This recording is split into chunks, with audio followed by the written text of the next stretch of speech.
Hello, listeners. Welcome to Fenix's log number 1. We, as you can tell, are shifting the channel in a completely different direction than where I was back in January of 2022. It's been almost a year, or it has been a year when you are watching this. That I don't know right now at the time of this recording, but will eventually be revealed to everyone when it is uploaded. So roughly a year has passed since the last time you saw me, and the channel is changing entirely. But before we get to that, I would like to go ahead and go over what I am dubbing my channel Eulogy. So the channel Eulogy is a brief history. And I do mean brief. It's going to cover the entirety of the history of my channel, from its inception in 2013 to the different iterations to its current state. And we're going to do that, and I'm going to try to do it in under a minute.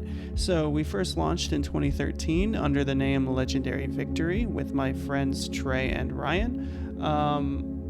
Then at the time it was supposed to be gaming and skits and just a whole conglomerate of things. Within 2 months of me creating the channel and making it live and starting to make videos, Trey moved away. Ryan didn't have any interest in it, so then I pivoted to changing the title from Legendary Victory to Master Nintendo. Terrible name. Nintendo was a nickname I had in high school. We then, I went through a different number of iterations until I landed on the name KM Plays, just because I thought it sounded alright. It had some very basic visuals for the channel, and then ultimately deleted everything in the summer of 2018. I literally wiped the channel completely clean, and then in January of 2019, I relaunched on Twitch under the name Fenix Rising. I rebranded the channel to Fenix Rising, and there was a dual name meaning in that the Phoenix, it always rises, it never ends. So I had all these different versions of the channel, and it made sense. And the whole trend sticks because here we are again in 2022 relaunching the channel. So that's kind of the initial thing, but one thing I want to focus on here as we go over this whole channel Eulogy is the relaunch in 2019. So 2019 I start streaming again, and I have my friend Michelle make me all these awesome visuals, and I set a schedule to stream, and then I meet some friends at a job, and I would say I did my best work at the very beginning. Like the first half of 2020 was what I would say was my best work. Got new internet, was able to stream regularly, had a schedule that I stuck to. But my desire for expanding and just streaming all the time started to get in the way of my relationship. So I ultimately chose my relationship over streaming, which was fine for a couple of reasons.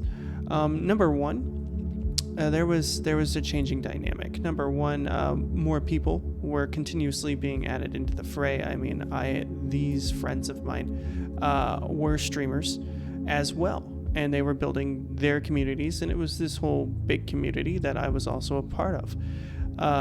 But for whatever reason, by design, I am a lone wolf, and I have a tendency to go my own way. When too many people get kind of put into the mix, for whatever reason, that mixing of energy is just off-putting to me.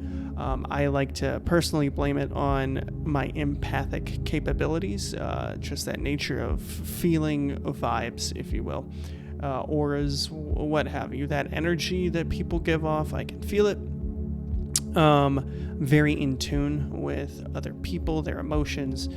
I can't help it. I can't shut it off. It just is what it is. I can get overwhelmed very easily, so I detach when there's too much going on. So I would say in that period, I had bought a bunch of different games and tried a bunch of different games that were outside of my typical realm of expertise. And I think the best work I had done, and I recently went back through and watched these videos so I can just to give myself a fresh look at everything.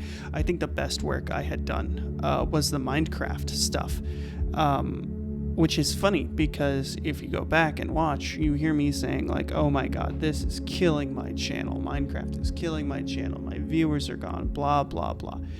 And I mean, at the time, yeah, I was having fun interactive bits where we were killing my friend Connor in Hunt Showdown, and I was getting bribes basically to kill him, and you know that was very interactive. That was very fun, and then changing of pace, going to this building stuff. But as YouTube videos go, that was my best series up until the last one, and the reason being is because I went through this phase where I was trying to expand and hit that algorithm. I wanted 15-minute long videos every single day. I really wanted to try to get 15-minute videos out every single day, and it was very difficult to do that. It was Sunday night recording for 5+ hours, and then it was throughout the week. It was maybe doing an hour-long to 2-hour-long stream, maybe have dinner with Rose, and then it was back to edit these videos, make these videos, try to get them out. And to be fair, to my credit, I gave myself a 2-week head start. Before I even jumped into the YouTube foray, I had given myself a 2-week head start in content. So the idea was I always had a 2-week buffer, but time started running low, and the grind was too much. I wasn't gaining any traction, and that's because I don't network very well. So that was, some of the pitfalls that landed there, and ultimately, it started to affect my relationship, and I just decided, you know what, I'm not really enjoying this. The grind is too much to stream. Most of my Sundays were just dedicated to streaming, and then it was take that footage, cut it down to these digestible videos every single day throughout the week. And so I was trying to churn out at least 5-minute videos, and when you have a lot of downtime in your streams, it's not that exciting. Some people, they can do that. They don't have full-time jobs. When you have a full-time job, it's tough to get that going. So ultimately, it was not feasible. And then I transitioned into just trying to do Let's Plays. I focused on production quality over everything else. And if you watch the last couple videos I did, it was just pretty much me doing Let's Plays. But the production quality, I think, was top-notch, especially the intro that I did for the last Visage video I did. I really enjoyed the working on that intro and getting it to the point that it was. So ultimately, that is what wound up happening. Then in January, I stopped. I actually have 3 episodes worth of a Let's Play from Parasite Eve that I was working on that I never did. I never finished. And what was going on at the time is Rose had COVID. I was separated from her, but I had symptoms, so I was isolated. I never tested positive in that time frame, but I had about 4 days off of work because it was sandwiched in between a weekend. So I had Thursday, Friday, Saturday, Sunday, and then that Monday off, and then went back to work that Tuesday. So I had 5 days off. That whole period was streaming. Well, not streaming. I was recording myself for YouTube, and really throughout October, it was really between October of 2021 and January of 2022. So October 2021 through January 2022 is when that run of Let's Plays kind of really took off and started. I dabbled in some other form of content. I made a video over the Resident Evil movie and how awesome I thought it was going to be. Why I had doubt against the doubters, but ultimately I was proved wrong in that, and I think it was being blinded by the movie-going experience. Had I actually just looked at it through a normal lens, like let's just say there was no pandemic and I wasn't isolated from theaters for a couple of years, and it was not super rare for me to get out and just go have a beer and eat Buffalo Wild Wings before going and into the theater and watching this movie that I was super excited about based off of everything that I had heard. I don't think I would have come away from it so positively, but I do remember coming out of that theater thinking that there was a huge impression left on me by the Chris Redfield scene in the mansion when he's alone and taking on all those zombies. I really enjoyed that scene, and that scene in itself really, I don't know, it did something to me where I love watching that scene, and that is what stuck with me. And you know, I did think it was a very unique take in how it combined both aspects of the games over one night, and was kind of just a very loosely veiled connection. I thought it was so unique in its take, it just didn't pan out. But either way, I made that video about it, and I never made a follow-up on it because it took me a week to make that video. For writing the script, recording, editing, and putting it up, it took me 1 week to make that 9-minute video. And you know, it gave me a whole different appreciation to the YouTubers that actually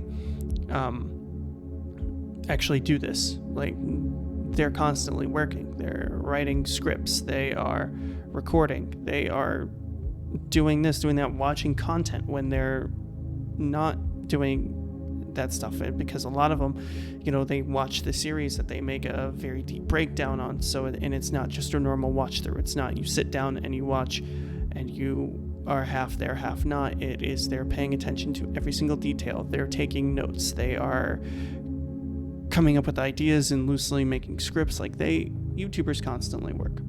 They constantly work, and that is why I think I have a tremendous amount of respect for them.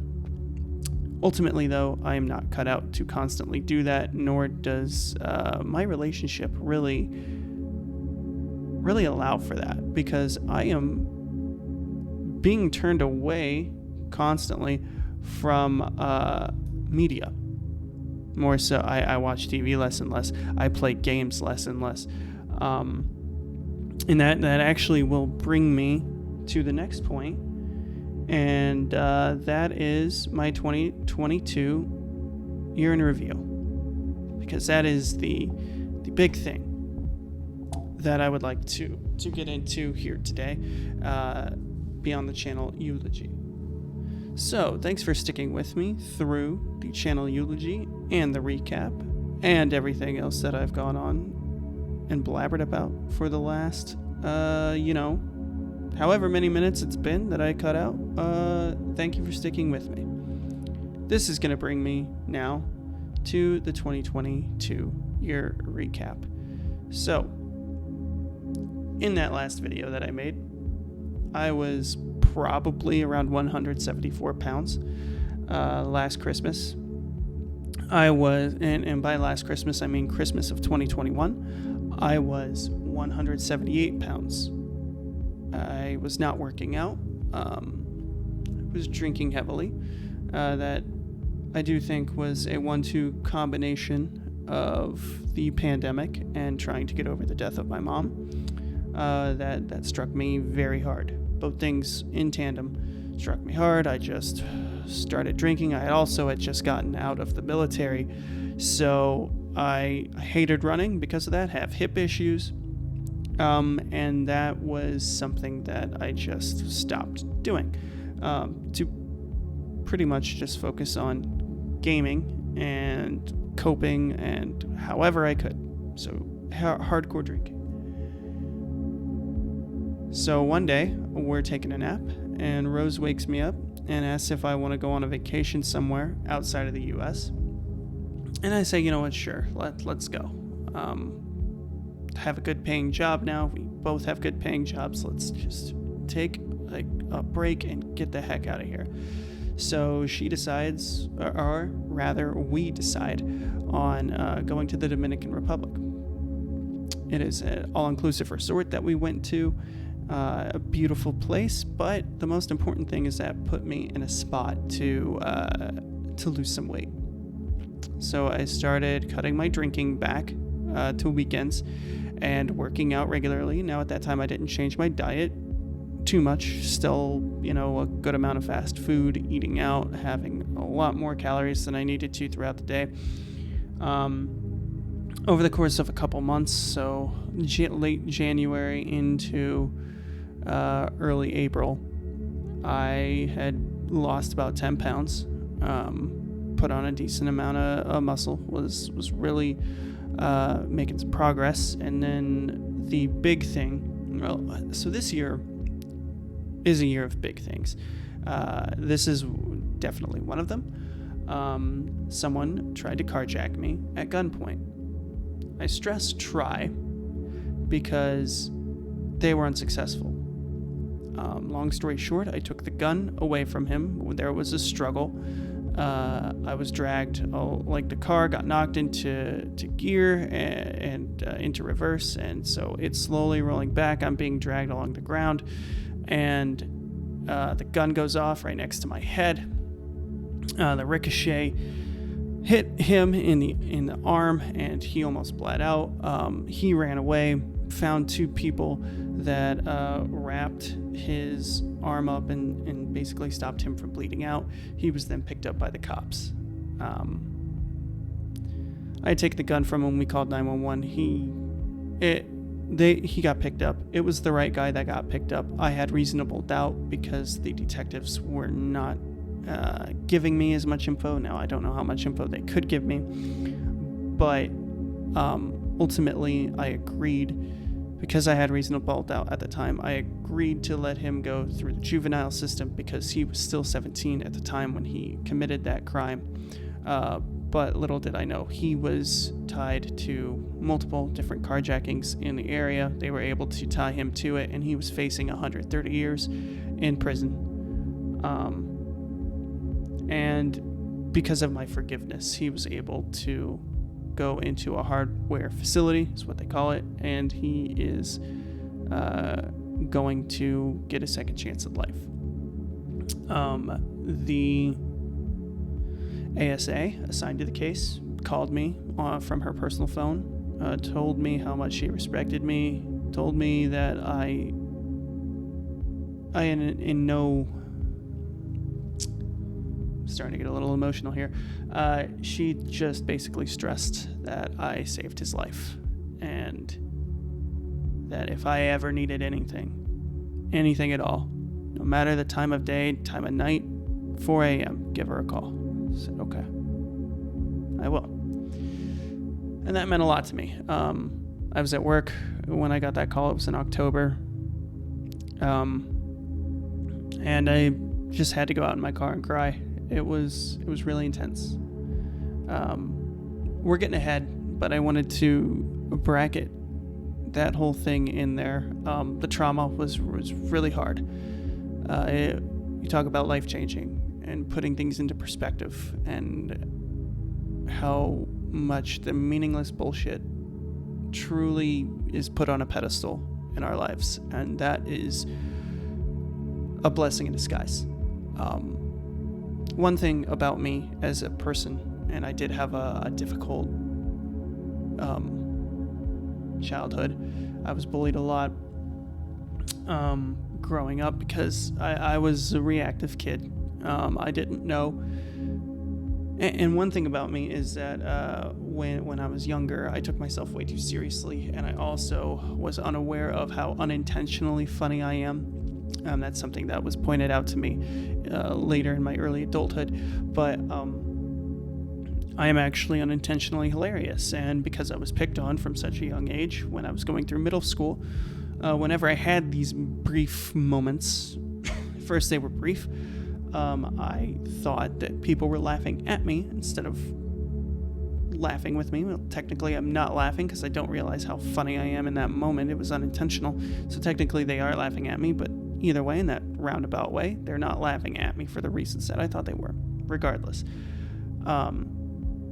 The troubles that I went through from my youth were something that I brought into my teenage years, and after I got into high school, it was kind of night and day difference than my elementary and middle school times, because people, like, I was just always me. I was real. That's who I am. I'm honest. I'm real all the time. And the upperclassmen really appreciated it. For whatever reason, they said, "You don't seem like you have anything to prove." And I said, "I really don't." And they said, "Hey, if anyone messes with you, you let me know. These are seniors. I'm a freshman." I'm like, okay. People tried some stuff early on, and then, they were told to fuck off, and I was fine. I then learned that popularity really is just about not giving a fuck. If you don't care about things, that's how things start to work out, because you're less tense, you're more relaxed, whatever. It's just the less you care about something, the more it always seems to work out. So I was also a loner. That's probably why I developed my loner persona. So I have my loner persona built up, and I go ahead and develop this ability to just reflect. I spent a lot of time alone playing video games, and I just reflected on why, like, things that bothered me. I just became obsessed of knowing why I felt the way I felt in a situation. Why do I feel this way? Identify that. Okay, now why do I feel that way? Well, I'm saying that this isn't bothering me, when clearly this is when that change made. This is when the change happened to make me feel this way. So then think about that deeper. Okay, so this event did it. Why did this event do it? And then I was just real with myself, and then figured out, okay, how do I resolve the situation? Something that I developed on my own when I was in high school, and that is how I proceeded with that moving forward with my life. Now, how does that play into this carjacking incident? I was offered free services through the city. One of those was free counseling. So I get free counseling, but I don't take it. I get offered free counseling. I never called anyone. I never tried to cash that in. Instead, what I did, something just came to me and it said, get a journal, write everything down. A daily journal is something that I'd always wanted to start doing. And I even started a Word document called Daily Journal, and I wrote a brief entry in it one time, then totally forgot it existed until months later.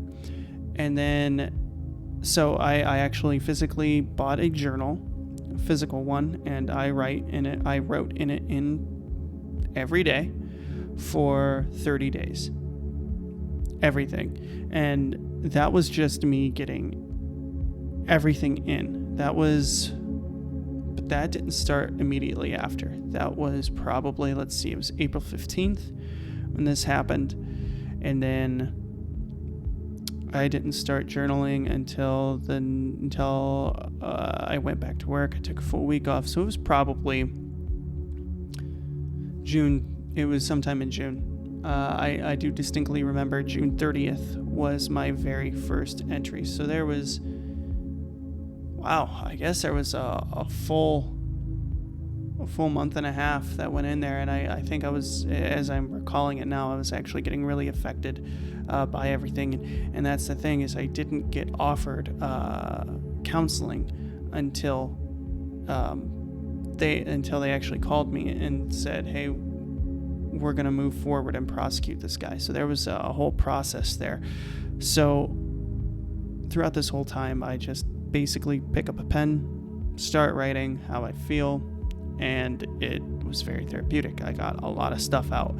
I was able to put on paper what was in my mind, and actually being able to get it out of just that sense of journaling helps so much, because it doesn't just get lost in your mind and the thoughts and get repressed. It forces you to focus on it, and you feel it, and you're able to just face yourself and process it and get the mind going. It's very therapeutic. And when I tell people that, I did this and this made me feel better, they tell me that's actually what my therapist tells me to do. So somehow I had it ingrained in me, and I don't know where I got this from, where I could have picked it up from. The internet's vast. I probably picked it up from there, but I knew instinctively, just journal, and you will get this stuff taken care of. So that's what I did.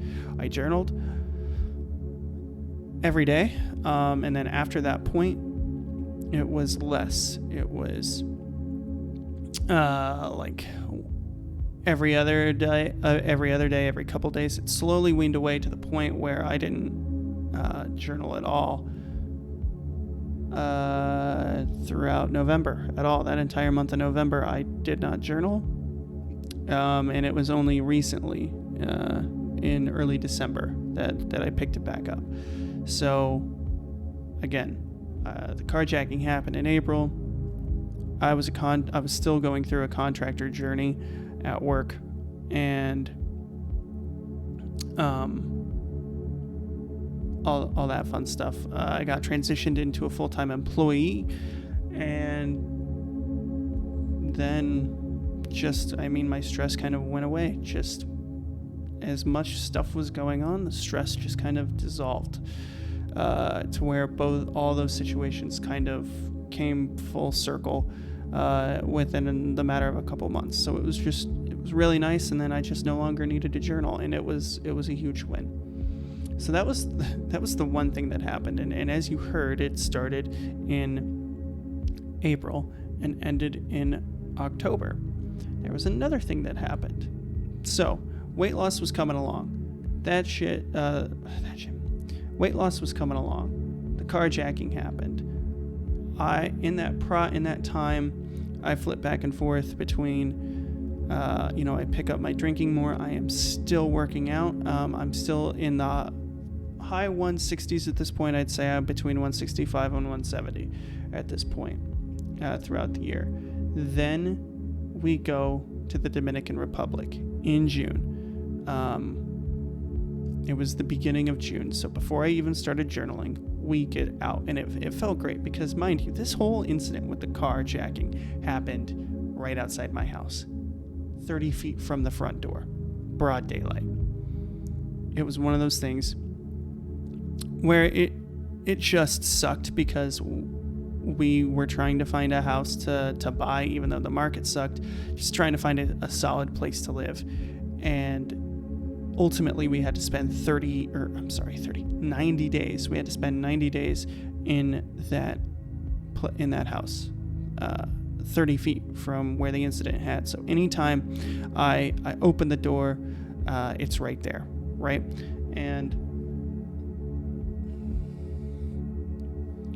And the sounds of the city are constant. There's noise. This was downtown Baltimore. There are constantly sirens. In the middle of the night, you'll be laying there when things are quiet, and off in the distance, you can just hear pop, pop, pop, pop, pop. You can hear gunshots, helicopters, sirens. The city never sleeps, pretty much, and it is just constant chaos. My stress was through the roof. June comes along. Can't wait. Finally get out of the city, get away from the States, take a full week off in June. We go to the Dominican Republic. Now, I had been pretty good in the couple weeks leading up to that. I think I was in the low 160s is what I weighed.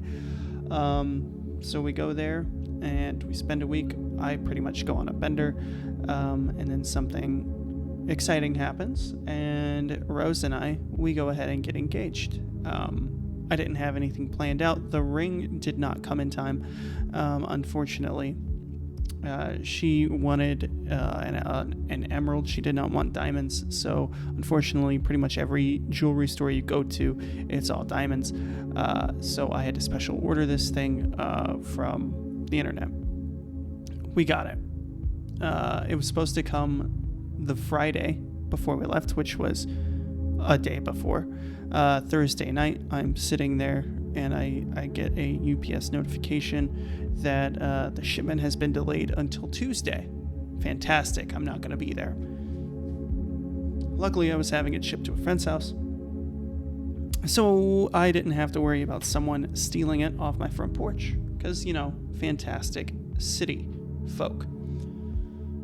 So we're in the Dominican Republic. I don't have a plan. We get a ring for her from the gift shop as a memento, and then she's wearing it on her right finger, and then I kind of just make a speech off the dome. I was able to link 3 things together that meant a lot to us, and I really just spoke it from the dome, and I am always really impressed with my ability to do this stupid thing where I can just link a bunch of stuff together and make a semi-coherent thought. My ability for improvisation is really good. So, get that taken care of.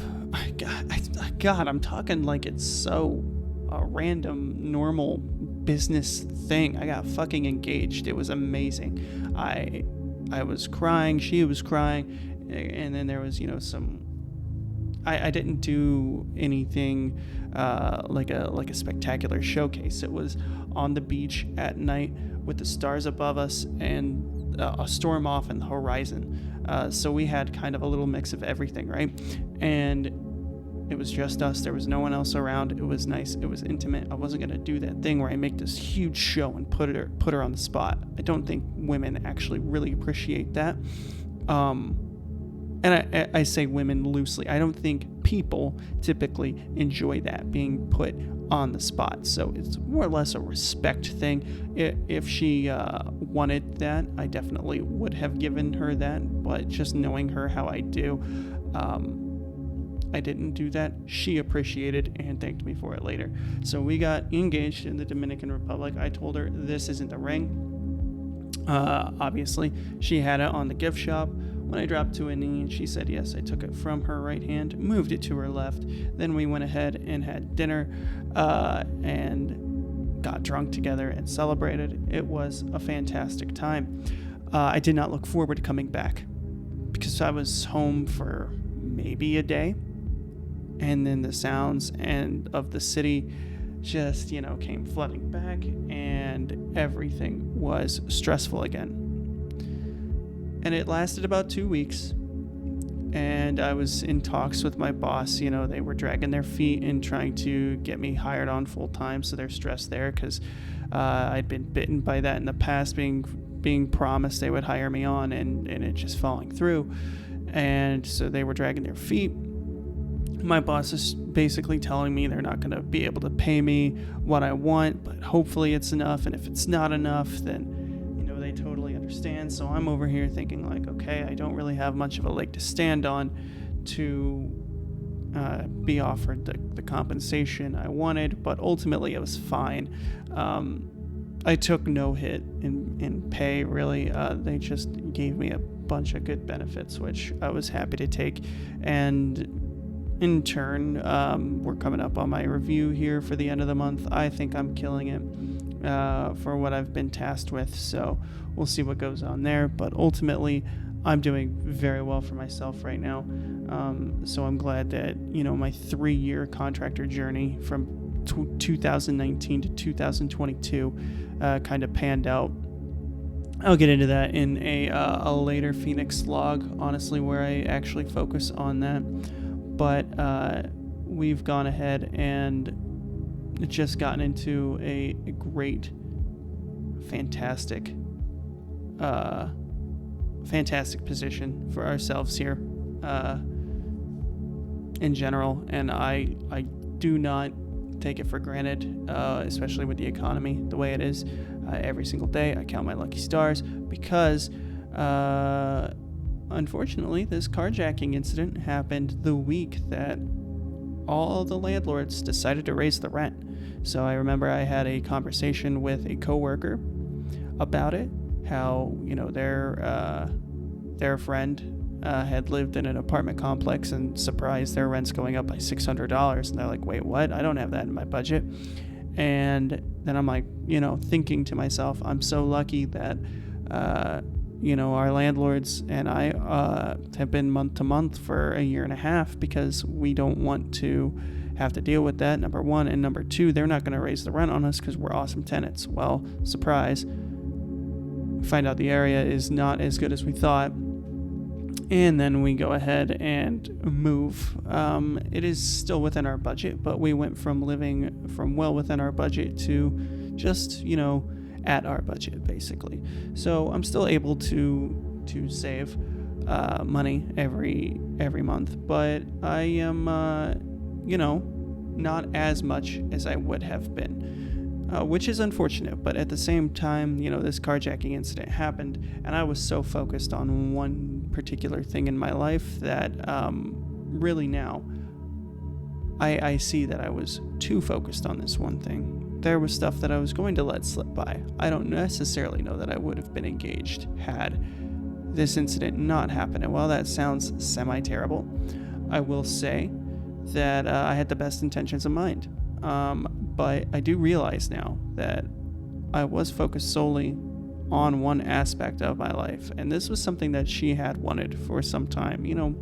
She was hinting at me about it, and I wasn't necessarily seeing it, and I wanted to get to a certain position before I did that. And I just said, the trajectory that we're moving, we're right there at that position. Like, we're going to get there sooner rather than later now. Now's a good time. I love this person. I should let them know that I love them. So that's what led to that. And then we did move. We moved to a place that is safer. It's more expensive, of course, but it is well worth it. We can sleep easy at night. No gunshots. The most noise I hear now is children laughing.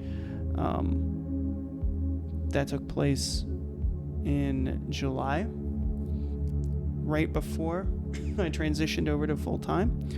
But my last week as a contractor, I did get COVID. And this is something that I will segue into the final topic that I want to talk about for this year.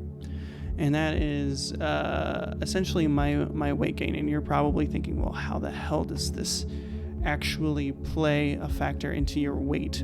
I said weight gain, I should say weight management. So basically, after the DR, I was still stuck in party mode, bender mode. I was drinking very regularly and not working out as I should. We moved, and we had a lot of help. And I remember the first night here, I weigh myself, and I'm 165, and I'm like, I gotta lay off this beer. I gotta start working out. And my office was kind of a mess. I have transitioned it now in its current state. It's my office / studio / weight room. I have a full gym, which I will put on screen here for you all. It's just basically consists of dumbbells and this contraption called monkey feet, which will allow me to work out my legs as I do my arms with dumbbells. And it's really fantastic. It's working really well for me. But I used that COVID, so I had help. People left, and then turns out I start feeling awful on the final day that we're there doing the last bit of cleaning at our old place. I'm feeling terrible, and turns out I have COVID, so I have to quarantine for 5 days, and I take that time to just eat when I'm hungry, not because I feel like I should eat or I'm bored or anything like that. It's really just soup, water, and that's it. And I pretty much limit it to once a day. And that week I lost 5 pounds. It's the first time since 2019 that I was under 160. I was blown away. And I realized at that moment that I've been literally so close to the physique I've wanted for so long. So I kind of like to describe this as a stair step thing. Kind of like a stair step, as I like to call it. I have a drastic drop in weight, and then I kind of level off, and then I get used to that point and just work out, and I maintain between a certain weight range there, and it seems like I can't drop, and then I'll go aggressive and like with a cut. Like for that instance that week, I guess you could call it a cut. I was sick. It wasn't something that I was just like, okay, I'm going to cut. That's not how it intentionally started off, but that's essentially what I did. I fasted intermittently for an entire week while I was sick, and those two things in tandem with having lots of fluids and getting lots of rest, I just managed to drop 5 pounds. I was worried that it was actual muscle loss, but when I started working out again, there was no loss in strength, and that is the way to tell that you haven't lost any muscle really at that point. And then I was between 158 and 162 on the high side. So your body weight fluctuates when you eat, when you process stuff, how much you drink, etc. It's constant fluctuation. The goal is to just see downward trajectory throughout the week. But I kind of just leveled off, and then recently I did some investigating and just decided, I really want to do a cut. I want to be I want to be at 155. I wanted to lose 5 pounds basically. So what I did is I stopped eating lunch. Now I usually eat twice a day. In general, I eat lunch and I eat dinner.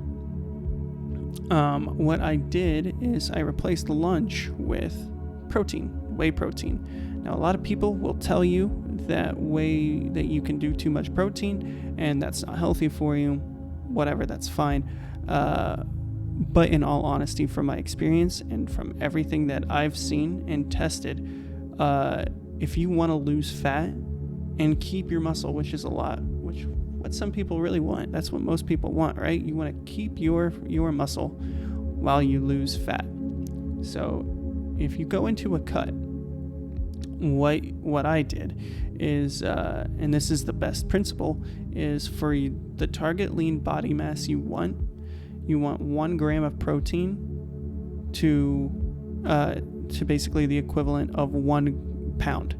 So if you want to weigh 160 pounds and you want to be lean, you should be ingesting 160 grams of protein per day. Whey protein makes that really easy. The protein that I use, the instructions are 1 scoop per every 8 ounces of water. I have a 20-ounce water bottle, so I don't completely follow the directions. I put 2 scoops in, fill it up, and drink. It's a shaker cup, so I take care of that, and I drink that in the morning, and then just drink water and coffee throughout the day. A couple of extra tips here. You can drink black coffee up to 5 cups, straight black, nothing added, and still maintain a fasted state. So typically my day is I go to work, I fill up a 66-ounce water bottle that I have, I drink my protein shake, I then wait about an hour. So I get to work at 8, I start, and then I wait until about 8:45, and my job gives out free coffee. So I fill up the coffee, fill up my first coffee, and I wait because I wake up at 7:30. And another tidbit is you want to wait about an hour and a half to 2 hours for your first cup of coffee. Otherwise, you're risking the 2 p.m. crash. And this is a hack that I recently learned from listening to a neuroscientist and what he does every day. I will go ahead and link him in the description of this video, so you can also listen to what he has to say. Fantastic resource. So go ahead and have my cup of coffee, my first cup, an hour and a half into my day. So starting at about 9, and just drink the water throughout the day. And one thing that I do to strategically handle that is I wait until I start to feel hungry, because water is a fantastic suppressant, hunger suppressant actually. And one thing about us as humans is the breakfast, lunch, dinner thing. It's a lie. You don't need 3 meals a day. Our bodies are programmed to be hunter-gatherers. So what you'll essentially want to do if you want to lose weight, and this is something that I will definitely dedicate a specific video to, but you'll want to find a calorie calculator that will basically, you input how tall you are, your weight, and your activity level throughout the week, and you have to be honest with it, otherwise it won't work. But it will tell you what you need to maintain, what you need to have a minor fat loss, and what you need to have for major weight loss.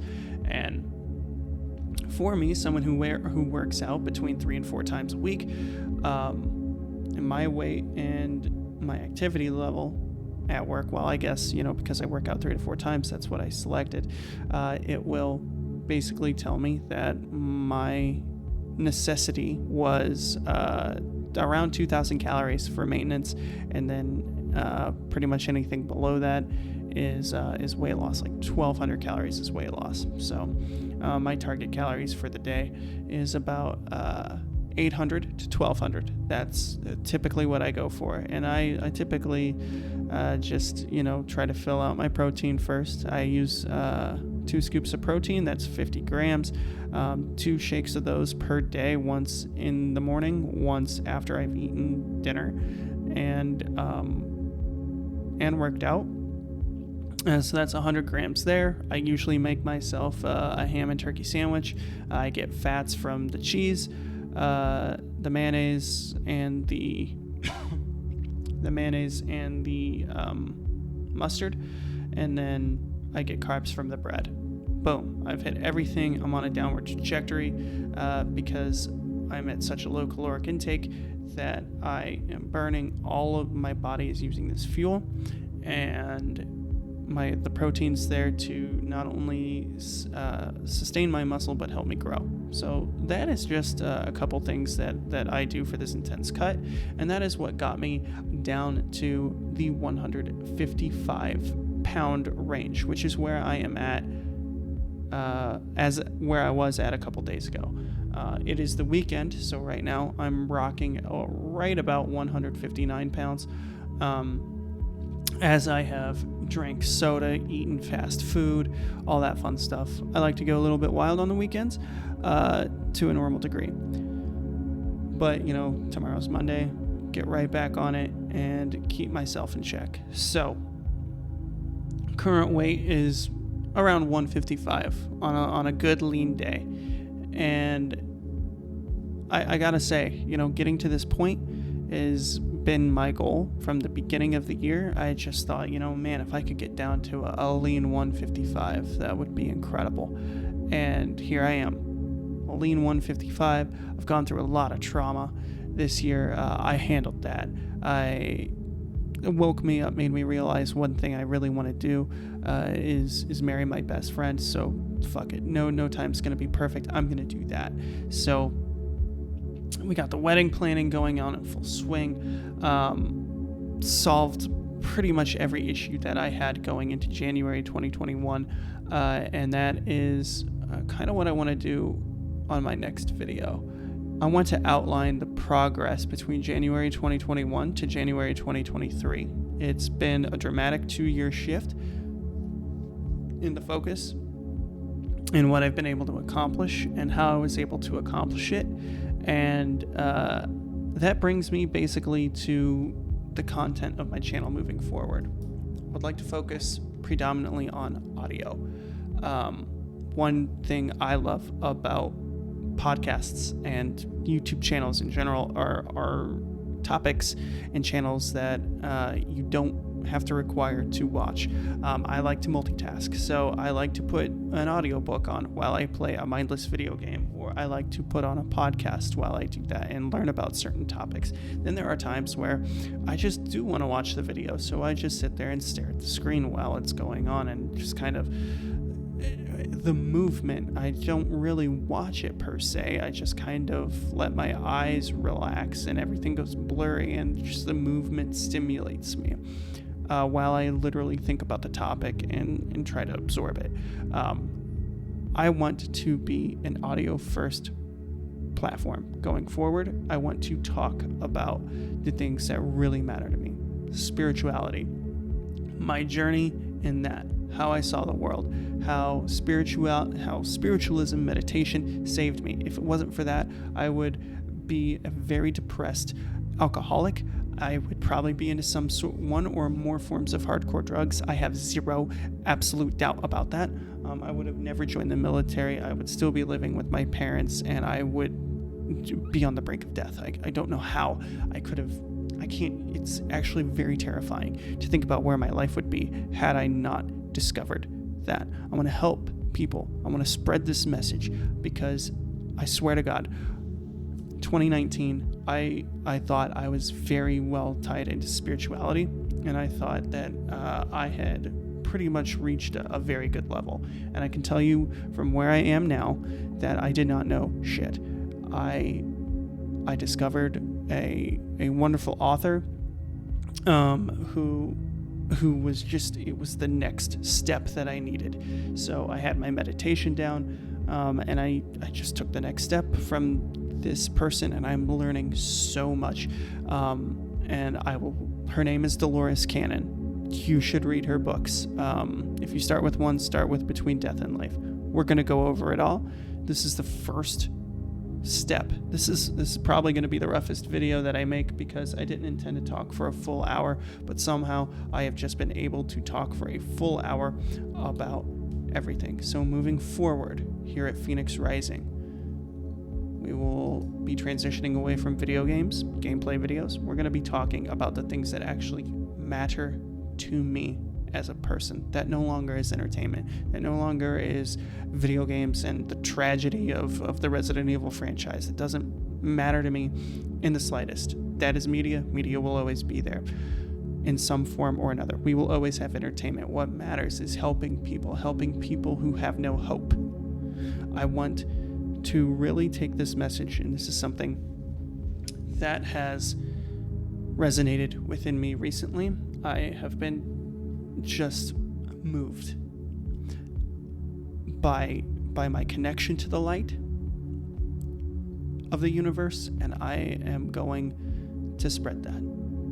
So, this is the first time you're going to be hearing my new tagline, and get used to hearing it. Embrace the light, spread the light. Thank you so much for listening to me here today, and I'll see you next time.